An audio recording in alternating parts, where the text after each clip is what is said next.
Hello my dear students, ছায়া smart ক্লাসে তোমাদের সবাইকে স্বাগত। আমি কৌশিক স্যার তোমাদের সাথে বায়োলজি নিয়ে আলোচনা করব। আর আজকের এই ক্লাসে আমরা আলোচনা করব ক্লাস 12 সিলেবাসের দ্বিতীয় অধ্যায় সপুষ্পক উদ্ভিদের যৌন জনন এর একটা গুরুত্বপূর্ণ বিষয় স্ট্রাকচার অফ স্ট্যামেন, পুংকেশরের গঠন এই সম্পর্কিত বিষয়। আর এই বিষয়ে আলোচনা করার জন্য এবং যাবতীয় তথ্য সঠিকভাবে জানার জন্য অবশ্যই তোমাদের সাথে রাখতে হবে ক্লাস 12 ছায়া জীববিদ্যার টেক্সট বুক এবং ক্লাস 12-এর ছায়া জীববিদ্যার শিক্ষক এই বই দুটো। আর তার সাথে রয়েছে আজকের এই স্মার্ট ক্লাস। সব কিছু মিলিয়ে নিজেকে করে তোলো অপ্রতিরোধ্য। দেখো, আমাদের দ্বিতীয় অধ্যায় সপুষ্পক উদ্ভিদের যৌন জনন, সেই অধ্যায়ের একটা বিষয়, একটা অংশ আমরা পড়তে চলেছি পুংকেশরের গঠন। এখন তোমরা বলবে হঠাৎ পুংকেশরের গঠন এটা কি, পুংকেশর কি, তার গঠন কেন জানবো? সব কিছুর জন্য তোমাদের মাথায় রাখতে হবে আমরা পড়তে চলেছি সপুষ্পক উদ্ভিদের যৌন জনন। আর যৌন জননের কথা এলেই আমাদের বিপরীত দুটো গ্যামেটের কথা চলে আসে, অর্থাৎ একটা পুং গ্যামেট, একটা স্ত্রী গ্যামেট। তাহলে সপুষ্পক উদ্ভিদের যৌন জননের ক্ষেত্রেও একটা পুং গ্যামেট এবং একটা স্ত্রী গ্যামেট উৎপন্ন হওয়া এবং তাদের মিলিত হওয়া জরুরি। আমরা জানতে চাইব সেই পুং গ্যামেট কোথায় উৎপন্ন হয়, স্ত্রী গ্যামেট কোথায় উৎপন্ন হয়, তারপরে দেখব তারা কিভাবে মিলিত হচ্ছে এবং তাদের মিলিত হওয়ার ফলে কোন কোন অংশ তৈরি হচ্ছে এবং অপত্য উদ্ভিদ তৈরি হচ্ছে। ফলে এটা একটা বড় জার্নি, যে জার্নি অবশ্যই গ্যামেট উৎপাদন থেকে শুরু করে সেই গ্যামেটের মিলিত হওয়া এবং তার ফলে অপত্য উদ্ভিদ সৃষ্টি হওয়া এতদূর পর্যন্তই বিস্তৃত। ফলে আমরা যদি সেই জার্নির ফার্স্ট স্টেপটাকে ধরি, গ্যামেট যে স্থানে উৎপন্ন হয় সেই স্থান সম্পর্কে আমাদের একটু জানা জরুরি। আর তোমরা ইতিপূর্বেই জেনেছো যে একটা ফুলের গঠনগত অংশের মধ্যে পুংস্তবক এবং স্ত্রীস্তবক, অ্যান্ড্রোসিয়াম এবং গাইনোসিয়াম, এই দুটো জননের জন্য অত্যাবশ্যকীয় স্তবক। ফলে আমরা সেই পুংস্তবক, একটা অত্যাবশ্যকীয় জনন স্তবকের একটা অংশ পুংস্তবক, তার গঠন নিয়ে প্রথমে জানব, কারণ তার মধ্যে পুং গ্যামেট উৎপন্ন হয়। ফলে আমরা জানতে চাইব ওই পুংস্তবকের কোন স্থানে গ্যামেট উৎপন্ন হয়, কিভাবে গ্যামেট উৎপন্ন হয়। আর সেই জানার প্রথম ধাপ হিসেবে আমরা আজকের পড়ছি পুংকেশরের গঠন। এখন তোমরা বলবে পুংকেশর কি? আমি বলবো পুংস্তবক, ফুলের তৃতীয় স্তবক, তার গঠনগত একক হলো পুংকেশর। দেখো পুংকেশর কি, পুংস্তবকের গঠনগত একক হলো পুংকেশর, structural unit, that is stamen. এখন যদি বলো কেন পড়ছি, আমরা ঠিক যে কথা বললাম, দেখো পুংস্তবক, তার গঠনগত একক পুংকেশর। আমরা এখন পুংকেশর সম্পর্কে জানব। পুংকেশর সম্পর্কে কেন জানছি? পুংকেশরের মধ্যে উৎপন্ন হয় পুংরেণু, পোলেন গ্রেন। আর সেই পুংরেণু থেকে উৎপন্ন হয় পুংলিঙ্গধর উদ্ভিদ বা মেল গ্যামেটোফাইট, যেটা আমাদের আলটিমেট অবজেক্টিভ, একটা মেল গ্যামেট তৈরি করা। ফলে একটা পুং গ্যামেট তৈরি করার জন্য আমরা আগে জানতে চাইছি তার গঠনগত অংশ যে স্থানে উৎপন্ন হয় সেটা দেখতে কেমন। ফলে সে কারণেই আমাদের পুংকেশর বা স্ট্যামেন সম্পর্কে জানা। বেশ, তাহলে আমি বুঝলাম যে পুংকেশর হলো পুংস্তবকের গঠনগত অংশ। তো যদি আমরা গঠন সম্পর্কে জানতে চাই একটা পুংস্তবক দেখতে কেমন, দেখো আমরা এখানে একটা ছকে লিখেছি কি কি অংশ নিয়ে গঠিত, সেম জিনিস আমরা এখানে ডায়াগ্রামেটিক্যালিও দেখব। এবং বলে রাখি, ইন্টারেস্টিংলি আমরা এটা জানার পর একটা ভিডিওর মাধ্যমেও জানার চেষ্টা করব ঠিক কোন কোন অংশগুলো নিয়ে গঠিত। একটা পুংকেশর গঠিত হয়েছে প্রথমে দুটো অংশ নিয়ে। একটা অংশকে বলেছি পুংদণ্ড বা ফিলামেন্ট এবং অপরটা হলো পরাগধানী বা অ্যান্থার। এখন এই পুংদণ্ড বা ফিলামেন্ট এবং অ্যান্থার কোথায় অবস্থিত?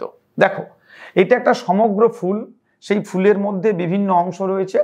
এই যে সবুজ রঙের দণ্ডের মতো অংশগুলো দেখছো, এই গোটা পার্টটাই হলো আমাদের পুংস্তবকের একটা একক, যেটাকে আমরা পুংকেশর বলেছি। সেই ছবিকে আমরা বৃহৎ করে এখানে দেখেছি। দেখো, এই যে গোটা স্ট্রাকচারটা দেখছো, এটাই হলো পুংস্তবকের গঠনগত একক পুংকেশর বা স্ট্যামেনের অংশ, কমপ্লিট স্ট্রাকচারটা, তার দুটো অংশ। এই যে তোমরা সবুজ রঙের একটা দণ্ডের মতো স্টিক লাইক স্ট্রাকচার দেখছো, এই অংশটা, এটাকেই আমরা বলেছি পুংদণ্ড বা ফিলামেন্ট। দণ্ড একটা স্টিকের মতো অংশ।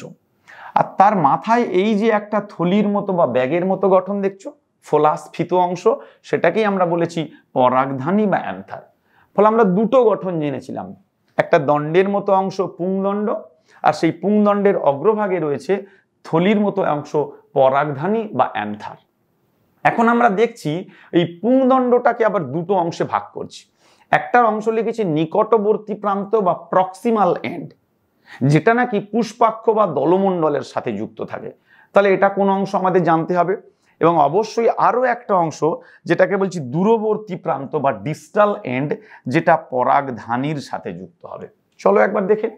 দেখো, এই হলো সেই দণ্ডের মতো অংশ পুংদণ্ড ফিলামেন্ট। সেই পুংদণ্ডের যে অংশ পরাগধানীর সাথে যুক্ত, অর্থাৎ এই অংশটা, এই প্রান্তটা, এটাকে আমরা বলছি দূরবর্তী প্রান্ত বা ডিস্টাল এন্ড। আর এই নিচের দিকের অংশ, এই যে অংশটা, যদি এখানে দেখো, এটা কার সাথে যুক্ত? এই যে একটা স্ফীত অংশ দেখছো, এটাকে আমরা বলি পুষ্পাক্ষ বা থ্যালামাস, অথবা এটা এই দলমণ্ডলের সাথে যুক্ত।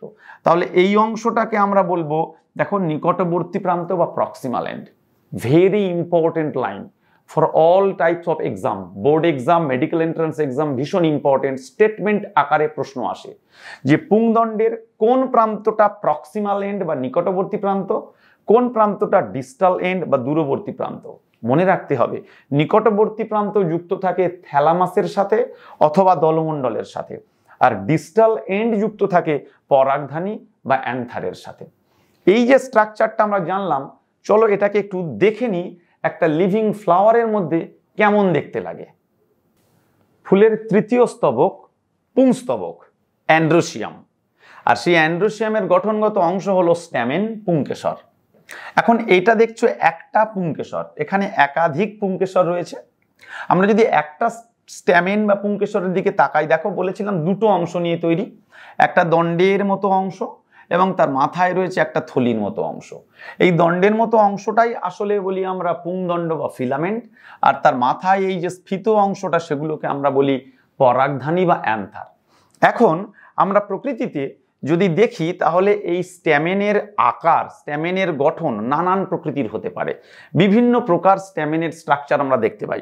দেখো, আমরা দেখবো যে প্রকৃতিতে স্ট্যামেন কত প্রকারের হতে পারে, দেখতে পাচ্ছ নিশ্চয়ই তোমরা। দেখো, বিভিন্ন আকারের হতে পারে, বিভিন্ন দৈর্ঘ্যের হতে পারে, এবং বিভিন্ন রকম গঠনযুক্ত হতে পারে।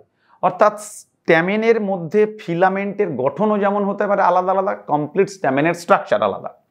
এখন যদি গোটা স্ট্যামেনটাকে দেখি, লম্বা দণ্ডের মতো অংশ, দ্যাট ইজ ফিলামেন্ট। একটু আগেই জানলাম মাথায় যে স্ফীত অংশ, তাকে বলেছি অ্যান্থার। এখন এই ফিলামেন্টের নিচের দিকটা কার সাথে যুক্ত রয়েছে? থ্যালামাসের সাথে, পুষ্পাক্ষের সাথে।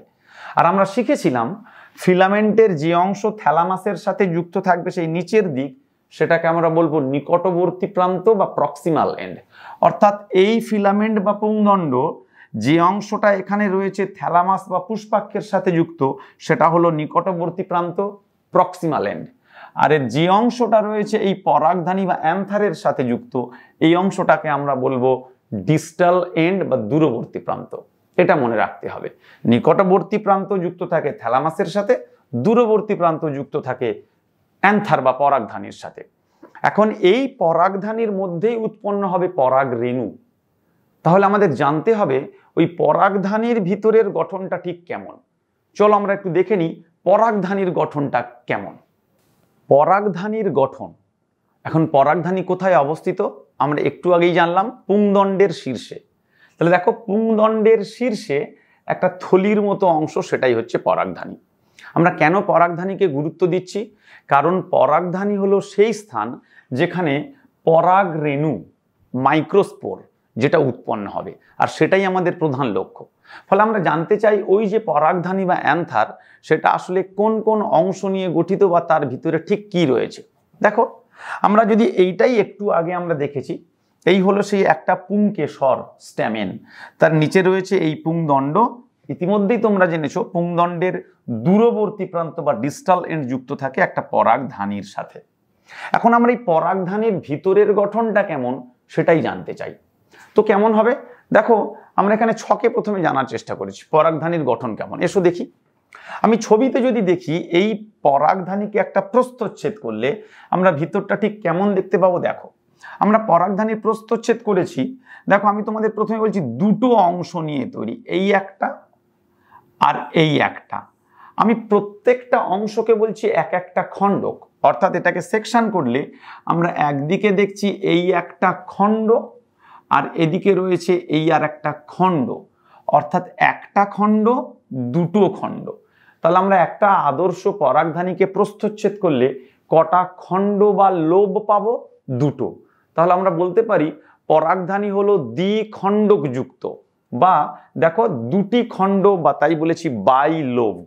মনে রাখতে হবে পরাগধানী bilobed, bi means two, lobe মানে খণ্ড, তাহলে দুটো খণ্ডযুক্ত, তাই বলেছি বাই লোবড। ক্লিয়ার?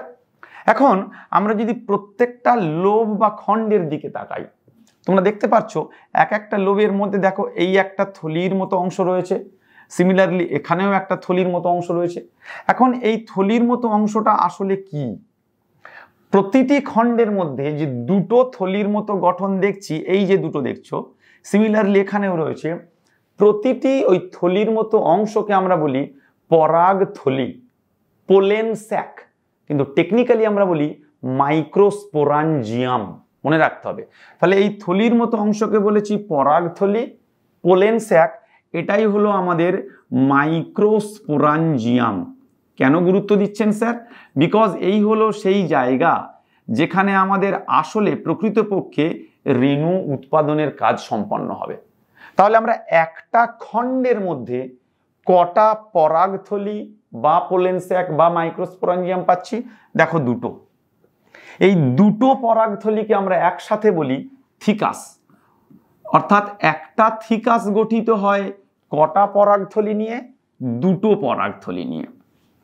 আমি আরেকবার রিপিট করছি, দেখো দুটি খণ্ড, প্রতিটি খণ্ডে একটি করে থলির মতো গঠন, প্রতিটি থলির মতো গঠনকে বলেছি পরাগথলি বা মাইক্রোস্পোরাঞ্জিয়াম। একটা খণ্ডে তাহলে কটা পরাগথলি রয়েছে? দুটি পরাগথলি। এই দুটি পরাগথলিকে আমরা বলেছি থিকাস। অর্থাৎ দুটি খণ্ডে তাহলে দুটি থিকাস থাকবে, এদিকে একটি থিকাস, এদিকে আরো একটি থিকাস। তাহলে একটা আদর্শ পরাগধানীতে থিকাসের সংখ্যা কটি? দুটি। এদিকে দেখছি একটি থিকাস, এদিকেও একটি থিকাস, তাহলে দুটি থিকাস। তাহলে দুটি থিকাস থাকার কারণে আমরা পরাগধানীকে বলি ডাইথিকাস। Die means to. দেখো প্রতিটি খণ্ডে দুটি পরাগথলি, আমরা তাই দেখলাম একটা খণ্ডে দুটো পরাগথলি, তাহলে দুটো পরাগথলি মিলে তৈরি হয় একটা থিকাস। তাহলে দুটো খণ্ডে কটা থিকাস? দুটো থিকাস। So it is ডাইথিকাস। দেখো বাইলোভড এবং ডাইথিকাস, দিস ইজ ভেরি ইম্পর্টেন্ট। ইতিমধ্যে আমরা জানলাম পরাগধানীর প্রস্থচ্ছেদ করলে দুটো বৈশিষ্ট্য পাবো, দুটো খণ্ড নিয়ে তৈরি, তাই বাইলোভড। প্রতিটি খণ্ডে দুটি করে মাইক্রোস্পোরাঞ্জিয়াম বা পোলেন স্যাক থাকে, দুটি মাইক্রোস্পোরাঞ্জিয়াম নিয়ে গঠিত হয় একটি থিকাস। ফলে সম্পূর্ণ পরাগধানীতে দুটি থিকাস থাকে, তাকে আমরা বলছি ডাইথিকাস। ইন্টারেস্টিংলি আমি যদি বলি এখন তাহলে সমগ্র পরাগধানীর মধ্যে মাইক্রোস্পোরাঞ্জিয়ামের সংখ্যা কতগুলি, পরাগথলির সংখ্যা কতগুলি? 1 2 3 4। অর্থাৎ স্পোরাঞ্জিয়াম, মাইক্রোস্পোরাঞ্জিয়াম সংখ্যায় কটা? 4টি। তাহলে আমরা 2কে বলি ডাই, তাহলে 4কে আমরা বলি টেট্রা। ফলে মাইক্রোস্পোরাঞ্জিয়ামের সংখ্যা 4টি হওয়ার কারণে আমরা এই পরাগধানীকে বলি টেট্রাস্পোরাঞ্জিয়েট। 4টি পরাগথলি, 4টি microsporangium, so it is called tetrasporangiate. All my dear students be careful. 3টে শব্দ, বাইলোভড, dithecous, টেট্রাস্পোরাঞ্জিয়েট। frequently asked question, anytime this can be framed as a question। একটা আদর্শ পরাগধানী সম্পর্কে কোনটি সঠিক? 3টে শব্দ মনে রাখতে হবে, it is bilobed, it is dithecous, it is tetrasporangiate. 3টের শব্দের কোনোটা উল্টো পাল্টা দিয়ে স্টেটমেন্ট আকারে প্রশ্ন আসবে। I think you got it. তাহলে দেখো আমরা ছবির মধ্যে দেখেছিলাম একটা সেকশন কাটছি, দুটো খণ্ড পেয়েছি, দুটো খণ্ডের মাঝে একটা কানেকটিভ টিস্যু থাকে, দুটোকে যোগ করে রাখে। প্রতিটি খণ্ডে কি থাকে স্যার? প্রত্যেকটা খণ্ডের মধ্যে আমরা দেখছি এভাবে থলির মতো অংশ থাকে, যাকে বলি পরাগথলি বা মাইক্রোস্পোরাঞ্জিয়াম। পরাগথলির মধ্যেই পরাগরেণু উৎপন্ন হবে। দুটো পরাগথলি মিলে গঠিত হয় একটা মাত্র থিকাস। তাহলে এদিকে একটা থিকাস, এদিকে একটা থিকাস, দুটো থিকাস, ডাইথিকাস। তাহলে দুটো থিকাস বা ডাইথিকাসের মধ্যে মাইক্রোস্পোরাঞ্জিয়াম কতগুলি? 4টি। ফলে টেট্রাস্পোরাঞ্জিয়েট। ফলে একটা আদর্শ পরাগধানী bilobed, dithecous, tetrasporangiate. Clear or not? দেখো আমরা একটু পরেই দেখছি এই প্রত্যেক, আমি যে বলছি পরাগথলিতে পরাগরেণু উৎপন্ন হবে, সেই পরাগরেণু উৎপন্ন হয়ে এদিকে আমরা দেখছি বিদারণ হয়েছে। আমরা ধীরে ধীরে জানবো এই পরাগথলির মধ্যে যে পরাগরেণু উৎপন্ন হয় সেটা আমরা এই ছবিতে দেখতে পেয়েছি। এখন প্রশ্ন হলো এই পরাগথলি যেটার মধ্যে পরাগরেণু উৎপন্ন হয় সেটা দেখতে কেমন। ফলে গ্র্যাজুয়ালি আমরা আরো ভিতরে যাচ্ছি। আমরা চেয়েছিলাম পুংস্তবক, তার গঠন, পুংস্তবকের ক্ষেত্রে পরাগধানী গুরুত্বপূর্ণ, পরাগধানীর মধ্যে এখন আমরা দেখতে চাইছি পরাগথলি, তার স্ট্রাকচার কেমন। অ্যাকচুয়ালি আমরা দেখব কমপ্লিট এই পরাগধানী তার মাইক্রোস্কোপিক স্ট্রাকচার কেমন। চলো একটু দেখে নিই আমরা কমপ্লিট পরাগধানী তার স্ট্রাকচার কেমন। দেখো পরাগধানীর প্রস্থচ্ছেদ করলে কেমন দেখতে হবে আমরা এখানে একটা ভিউ দেখতে চেয়েছি। আমি একটু আগেই বলেছিলাম যে 4টে স্টেজ তৈরি হবে, তো সেই 4টে স্টেজের 4টে কর্নারের ক্ষেত্রে আমরা যদি দেখি কেমন দেখতে, দেখো এখানে আমরা ক্রস করে দেখেছি। এখন সেই 4টি স্টেজের মধ্যে আমরা একটা পার্টকে এনলার্জ করে এখানে দেখেছি। অবশ্যই দেখতে পাচ্ছ একাধিক সেল, একাধিক কোষ নিয়ে তৈরি, আমরা প্রত্যেকটা জানবো। কিন্তু প্রশ্ন হলো এই যে 4টের যে গঠন তাদের একটু জানার সিস্টেমেটিক ভাবে জানবো। দেখো আমরা বলছি প্রথমে একটা প্রাচীর দিয়ে বেষ্টিত থাকে, এই যে বাইরে অংশগুলো দেখছো বিভিন্ন কালার্ড পার্ট, সেটা প্রাচীর, ওয়াল। কতগুলো প্রাচীর থাকে প্রথমেই বলে রাখি, মাইক্রোস্পোর পোলেন গ্রেন তৈরি হবে, so it is very precious. ফলে সেই প্রিসিয়াস পার্টকে প্রোটেক্ট করার জন্য বাইরে থেকে একাধিক লেয়ার রয়েছে। কেমন কি কি লেয়ার স্যার? দেখো সব থেকে বাইরে রয়েছে এপিডার্মিস, বহিস্তক, একসারি কোষস্তর যুক্ত। চলো দেখি ছবিতে, দেখো এই যে একদম বাইরে দেখছো ব্লু কালারের যে লেয়ারটা, this is epidermis, single layered cell, একস্তরীয় কোষ, এবং এটাই হলো বহিস্তক বা এপিডার্মিস। সেকেন্ড এন্ডোথেসিয়াম, কোথায়? দেখো ব্লু কালারের ঠিক পরবর্তী যে লেয়ারটা রয়েছে, এই যে একটি মাত্র স্তর, এটাই, ইট is also single layered. But important thing is that, listen very carefully, epidermis এটা ছিল একস্তরীয় কিন্তু কোষ প্রাচীরটা ছিল পাতলা। আর এই যে সেকেন্ড লেয়ার যার নাম দিয়েছি আমরা এন্ডোথেসিয়াম, অধস্তক বলি বাংলায়, এন্ডোথেসিয়ামের কিন্তু সেল ওয়াল পুরু হয়, থিক সেল ওয়াল যুক্ত। এন্ডোথেসিয়াম স্থূল কোষ প্রাচীর যুক্ত, দেখো স্থূল কোষ প্রাচীর যুক্ত, স্থূল মিনস থিক, সেল ওয়াল যুক্ত, সিঙ্গেল লেয়ার্ড, ডেফিনেটলি একটা স্তর। But it is very important. Why? আমরা এই যে দেখতে চলেছি এর ভিতরের গঠন, এখানে রেণু উৎপাদিত হবে, সেই রেণু বাইরে নির্গমন হবে। এখন নির্গমন হওয়ার জন্য এই প্রাচীরের বিদারণ বা রাপচার দরকার। কোন স্থানে রাপচার হবে? সমগ্র কোষ যদি এইভাবে স্থূল প্রাচীর যুক্ত হয় তাহলে বিদারিত হতে অসুবিধা হবে। তাহলে এই এন্ডোথেসিয়ামের একটা নির্দিষ্ট স্থান রয়েছে, যে স্থানের কোষগুলোর প্রাচীর স্থূল না হয়ে পাতলা হয়, সেই পাতলা প্রাচীর যুক্ত এন্ডোথেসিয়ামের স্থানকে আমরা বলি stomium. This is very important, can be framed as a question. Stomium কি? এন্ডোথেসিয়ামের যে অংশের কোষ প্রাচীর পাতলা, যা বিদারণ দ্বারা উৎপাদিত পুংরেণু বাইরে বেরিয়ে আসে, সেই অংশকে আমরা বলি স্টোমিয়াম।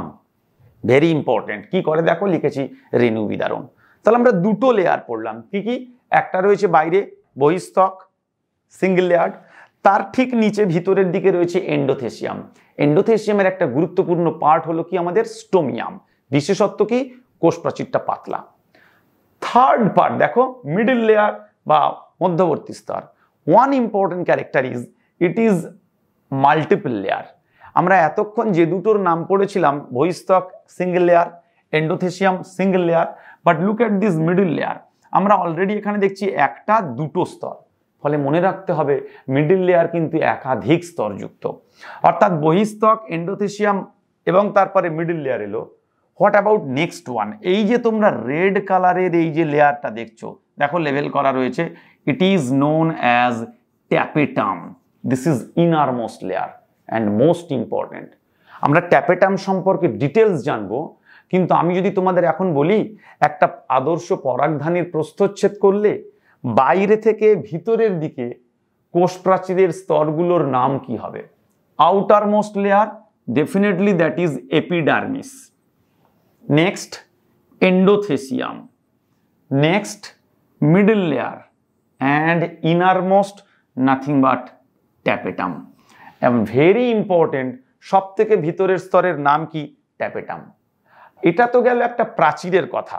আমাদের মেন অবজেক্টিভ যেটা রেণু উৎপন্ন হবে সেটা কোথায়? দেখো এই যে ট্যাপেটামের ভিতরে এই যে সেলগুলো রয়েছে এগুলোই হলো রেণু মাতৃকোষ, স্পোরোজেনাস সেল, আমরা একটু পরে দেখব। কিন্তু আমরা জানতে চাই এই যে tapetum, why is it so special, এ কি কাজ করে? ফলে আমরা নেক্সট দেখব এই যে প্রাচীরের মধ্যে স্পেসিফিক্যালি সব থেকে ভিতরের লেয়ার যেটা ট্যাপেটাম, সেই ট্যাপেটামের স্ট্রাকচার কেমন, ট্যাপেটামের কাজ কি, ট্যাপেটাম এত ইম্পর্টেন্ট কেন। দেখো এই তোমরা ছবি দেখতে পাচ্ছ, আমরা যা পড়েছি অলরেডি ডান। এপিডার্মিস বহিস্তক সম্পর্কে আমরা জেনেছি, সেই বহিস্তকের পরে অবভিয়াসলি আমাদের নেক্সট ছিল বহিস্তক, তারপরে এন্ডোথেসিয়াম, নিশ্চয়ই মনে করতে পারছো, স্টোমিয়াম রয়েছে, তারপরে মিডিল লেয়ার। আমরা এখন যেটা নিয়ে আলোচনা করব, this part, this layer, this one tapetum, innermost layer. দেখো আর তার ভিতরে রয়েছে আমাদের স্পোরোজেনাস টিস্যু, রেণু মাতৃকোষ। ট্যাপেটাম, প্রথম কথাই হলো পরাগধানীর প্রাচীরের সব থেকে ভিতরের স্তর, দিস ইজ ইম্পর্টেন্ট, সব থেকে ইনারমোস্ট লেয়ারের নাম কি? ট্যাপেটাম। দেখো ইট ইজ অলসো সিঙ্গেল লেয়ার্ড, একমাত্র মধ্যস্তর মিডল লেয়ারটা ছিল মাল্টি লেয়ার্ড, বাকি সবগুলো single layered. Important characteristics, very important characteristics আমরা দেখবো এখনই। দেখো ডেন্সড সাইটোপ্লাজম, ঘন সাইটোপ্লাজম, বহু নিউক্লিয়াস যুক্ত। প্রকৃতপক্ষে আমরা একটা ট্যাপেটাম সেলের মধ্যে দুটো নিউক্লিয়াস দেখতে পাবোই, so actually it is polyploid cell, বহু নিউক্লিয়াস যুক্ত। দেখো লিখে রেখেছি polyploid, this two are very important. ট্যাপেটামের অবস্থান সব থেকে ভিতরে, ট্যাপেটামের গঠনগত গুরুত্ব, ডেন্সড সাইটোপ্লাজম এবং মাল্টিনিউক্লিয়েটেড পলিপ্লয়েড কোষ। কেন আমরা ট্যাপেটামকে এত গুরুত্ব দিচ্ছি? Because it performs so many function. এই যে ইনারমোস্ট লেয়ার যেটা রয়েছে, দেখো তোমরা এখানে তাকালেই দেখবে ট্যাপেটামের একটার মধ্যে একটা দুটি রেড কালারগুলো এখানে নিউক্লিয়াস, ফলে দেখো দুটো নিউক্লিয়াস, দুটো নিউক্লিয়াস, দুটো nucleus, so it is multinucleated, that is why it is polyploid. এখন ট্যাপেটাম এত গুরুত্বপূর্ণ কেন? তার জন্য আমাদের ট্যাপেটামের কাজের দিকে তাকাতে হবে। ট্যাপেটাম কি কাজ করে? প্রথমেই দেখো লেখা রয়েছে রেণু মাতৃকোষ এবং রেণুকে পুষ্টি প্রদান করে। It provides nutrition to the sporogenous cell and definitely the growing pollen grain. সব থেকে গুরুত্বপূর্ণ কাজ। যদি এক নম্বরের প্রশ্ন করা হয় যে ট্যাপেটামের কাজ কি, অবশ্যই পুষ্টি প্রদান করা। নাম্বার টু, দেখো স্পোরোপোলেনিন ক্ষরণ করে। এখন তুমি জিজ্ঞেস করবে হোয়াট ইজ স্পোরোপোলেনিন, আমরা ডেফিনেটলি পরে জানবো। শুধু এখন এটুকু জেনে রাখো যে রেণু উৎপাদিত হবে তার বাইরে একটা আবরণ থাকে, সেই আবরণের যে কম্পোজিশন, কেমিক্যাল কম্পোজিশন লিপিড জাতীয়, that is called sporopollenin. It is very special for survival, for the protection of the pollen grain, and that sporopollenin is secreted from tapetum, tapetum থেকে খরিত হয়, সো ইট ইজ ইম্পর্ট্যান্ট। আমরা এটাও জানবো microsporogenesis পদ্ধতিতে যখন রেণু উৎপন্ন হচ্ছে তখন উৎপাদিত রেণুগুলো 1, 2, 3, 4, এই 4টি রেণুই আমরা দেখব একটা কোনো মেমব্রেন বা একটা কোনো আবরণ দ্বারা এই মনে করো আবৃত রয়েছে। এই মেমব্রেনটা যে আবৃত থাকে দ্যাট ইজ ক্যালোজ, তার উপাদান। এখন এই আবরণটা যদি ক্যালোজ দ্বারা তৈরি হয়, ওই আবরণকে রাপচার করে রেণুগুলো বাইরে বেরিয়ে আসে। রাপচার কে করবে? It needs an enzyme. Callose যদি উপাদান হয় তার এনজাইমের নাম কি হবে? Callase. Who will secrete that callase? That is by tapetum. Tapetum নিঃসৃত ক্যালেজ দ্বারা স্পোর টেট্রাড, এই যে আবরণ দ্বারা আবৃত রয়েছে ক্যালোজ যার উপাদান, সেটা বিদারিত হয় এবং মাইক্রোস্পোর বাইরে বেরিয়ে আসে। So it is also secreted by this one. Indole acetic acid, একটা যেটা অক্সিন হরমোন, সেটাও ট্যাপেটাম ক্ষরণ করে। ফলে tapetum perform so many important functions, mainly provides nutrition, sporopollenin ক্ষরণ করে, ক্যালেজ উৎসেচক ক্ষরণ করে, সব কিছুর জন্য ট্যাপেটাম ভীষণ গুরুত্বপূর্ণ। ফলে আমরা অ্যাকচুয়ালি পড়লাম, দেখো এই যে প্রাচীর যেটা ওয়াল, একবার জাস্ট রিকল করো, বাইরে বহিস্তর বা এপিডার্মিস, তারপরে এন্ডোথেসিয়াম যেখানে রয়েছে স্টোমিয়াম, মিডল লেয়ার একাধিক স্তর, তারপরে রয়েছে ইনারমোস্ট ট্যাপেটাম যেটা নিউট্রিশন প্রোভাইড করবে, যেটা স্পোরোপোলেনিন সিক্রেট করবে, যে ক্যালেজ উৎসেচক সিক্রেট করবে, even it secret indole acetic acid. So it is very very very important, very important for the pollen sac, for the anther, very important for our exam also. Tapetum, very important. তাহলে আসল জিনিস কোথায়? এতগুলো প্রাচীরের ভিতরে এই যে অংশটা আমরা দেখতে পাচ্ছি, this is called sporogenous cell বা রেণু মাতৃকোষ। এই রেণু মাতৃকোষ থেকেই রেণু উৎপাদিত হবে। আমরা একবার দেখে নিই এই যে প্রাচীরগুলো বললাম ঠিক কেমন, একবার লিভিং একটা ভিডিওর মাধ্যমে চলো একবার দেখে নেওয়া যাক। দেখো, এই একটা পরাগধানী, তাকে আমরা প্রস্থচ্ছেদ করেছি, তাহলে টেট্রাগোনাল স্ট্রাকচার পাবো আমরা। টেট্রাগোনাল স্ট্রাকচারের কমপ্লিট দেখো, এই যে চারটে থলির মতো গঠন, বুঝতেই পারছো টেট্রাস্পোরাঞ্জিয়েট বলেছিলাম। এখন এই কমপ্লিট স্ট্রাকচারের মধ্যে এই অংশটার মধ্যে রেণু তৈরি হবে। তাহলে আবরণ প্রাচীর দেখো, এপিডার্মিস, এন্ডোথেসিয়াম, মিডল লেয়ার এবং ইনারমোস্ট ট্যাপেটাম। আর এই মাঝে এই যে অংশটা, সেই অংশটাই রয়েছে স্পোরোজেনাস টিস্যু। এই অংশটা আমরা একটু আগে যে ছবিটা দেখেছি এটাই সেই ছবি। দেখো, একদম ভিতরের লেয়ার ট্যাপেটাম আর তার ভিতরে রয়েছে মাইক্রোস্পোরাঞ্জিয়াম। বিদারিত হচ্ছে এই অংশটা, নিশ্চয়ই মনে পড়ছে, এন্ডোথেসিয়াম, তার স্টোমিয়াম অংশ দিয়ে রেণু বিদারিত হবে। এই যে কোষগুলো আমরা দেখছি তার মধ্যে দু রকমের কোষ। দেখো, এই যে কোষগুলো দেখছো, দুটো করে নিউক্লিয়াস, এই কোষগুলি হলো ট্যাপেটাল সেল। আর অবশ্যই এই যে এখানে কোষ দেখছো একাধিক নিউক্লিয়াস যুক্ত অংশ, এইগুলো ডিপ্লয়েড সেল, এগুলো রেণু মাতৃকোষ, স্পোর মাদার সেল। এই যে মাইক্রোস্পোর মাদার সেল, সেটা থেকে তৈরি হবে। অর্থাৎ একটা কমপ্লিট পোলেন স্যাক বা পরাগধানী, তাকে যদি আমরা সেকশন কাটি, তার ভিতরে স্পষ্ট টেট্রাস্পোরাঞ্জিয়েট স্ট্রাকচার দেখতে পাবো, well protected by definite layers. যে লেয়ারগুলো একদম বাইরের স্তর, সেখান থেকে শুরু হবে epidermis, followed by endothecium, middle layer, innermost tapetum. আর ভিতরে রয়েছে যে অংশ, সেটা হচ্ছে স্পোরোজেনাস টিস্যু। এই যে সেই স্পোরোজেনাস টিস্যুর মধ্যেই অ্যাকচুয়ালি নির্দিষ্ট বিভাজন পদ্ধতিতে মাইক্রোস্পোরোজেনেসিস প্রসেসে পুংরেণু বা পোলেন গ্রেন তৈরি হবে, যেটা বিদারিত হয়ে আসবে এইভাবে। এই যে স্ট্রাকচারটা দেখছি, এই যে রেণু মাতৃকোষ, রেণু মাতৃকোষগুলো হয় দেখো, নিউক্লিয়াস এখানে রয়েছে, আর এগুলোই হলো আমাদের ট্যাপেটাম, যেগুলো বাই নিউক্লিয়েটেড। আমরা ঘন সাইটোপ্লাজম যুক্ত, বহু নিউক্লিয়াস যুক্ত বলেছিলাম। আর এই রেণু মাতৃকোষের অপর নাম হলো, আমরা সবাই জানি, মাইক্রোস্পোর মাদার সেল। ওই মাইক্রোস্পোর মাদার সেল বিভাজিত হয়ে তৈরি হবে মাইক্রোস্পোর। এটাই হলো আমাদের একটা পরাগধানীর গঠন এবং পরাগধানীর বিভিন্ন অংশের গঠন। ডেফিনেটলি আমাদের নেক্সট স্টেপ হবে, আমরা যখন স্ট্রাকচার জানলাম, তাহলে সেই পরাগধানীর মধ্যে পুংরেণু কি করে তৈরি হচ্ছে সেই পদ্ধতি সম্পর্কে আমরা জানব। বায়োলজি সম্পর্কিত এরকম আরো নতুন নতুন ভিডিওর জন্য ছায়া প্রকাশনীর ইউটিউব চ্যানেলটি সাবস্ক্রাইব করো, আর ভিডিওগুলো ভালো লেগে থাকলে লাইক করো আর শেয়ার করো। আর নতুন কোনো ভিডিওর নোটিফিকেশন সবার আগে পাওয়ার জন্য অবশ্যই বেল আইকনটা প্রেস করো।